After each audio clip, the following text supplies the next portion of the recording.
السلام عليكم ورحمة الله وبركاته وأنا wanaagsan dhammaan asxaabtana ku xiran guud ahaan muuqaalkan waxaan diiradda ku saaraynaa war saxaafadeedkii ay dowladda Uganda iyo hay'adda UNHCR ta ay sida wadajirka u soo saareen dhamaadkii bishii aan sagootinay ee May dalka Uganda oo martigeliyay ku dhawaad 2 milyan oo qaxooti ah ayaa haddana wajahaya hoos u dhac weyn oo ku yimid taageeradii dhaqaale ee beesha caalamka wasaacid xaaji aadan soo dhawaada mar kale dowladda Uganda iyo hay'adda qaramada midoobay u qaabilsan qaxootiga ee UNHCR ayaa si wadajir ah u shaaciyay in hoos u dhac weyn uu ku yimid deeqihii caalamiga ahaa kuwaasoo si toos ah u saameeyay adeegyadii loo fidinayay qaxootiga ee gudaha dalka Uganda iyo meelo kale oo caalamka ah labada dhinac oo kulmay 23 May ee sanadkan ayaa ka wada hadlay caqabadaha dhaqaale iyo saameynta ay ku yeelatay howlaha qaxootiga waxaana la xaqiijiyay in duruufaha dhaqaale ee jira ay sababeen in la qaato go'aano adag oo ay ka mid yihiin dhimista shaqaalaha go'aamadan waxaa la gaaray kadib kulankii ay wada yeesheen dowladda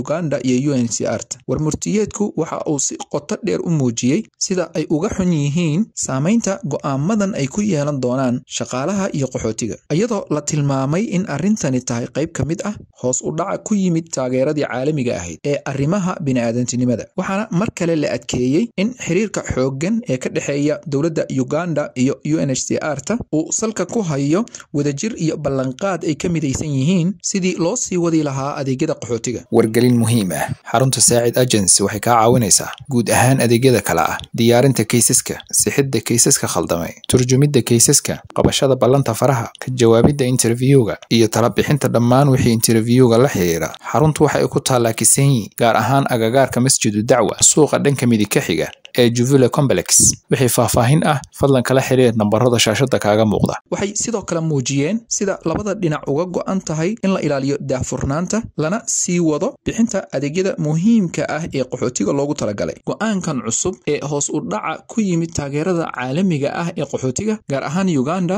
wuxuu si toos ah u taabanaya kumanaan Soomaali ah oo ku nool guud ahaan magaalooyinka gaar ahaan xeryaha qaxootiga ee dalkan dadkaas oo horeyba ugu noolaa xaalad adag oo ay kow ka tahay la'aan ayaa haddana wajahaya mustaqbal aan la saadaalin karin iyadoo adeegyo badan oo muhiim ah la dhimayo ama gabi ahaanba la joojinayo waxa kale oo laga cabsi qabaa in xaaladaasi ay kordhiso niyad jabka tahriibka iyo nuglaanta dhalinyarada Soomaaliyeed ee qaxootiga ah si kastaba ha ahaatee rajada mustaqbalka qaxootigu wali waa mid sareeya sababtuna waa in dowladda Uganda iyo UNHCR tu muujiyeen in ay ka go'an tahay sii wadida adeegyada qaxootiga haddii taageero dheeraad ah laga helo beesha caalamka iyo haddii kaleba Uganda waxay sanadkan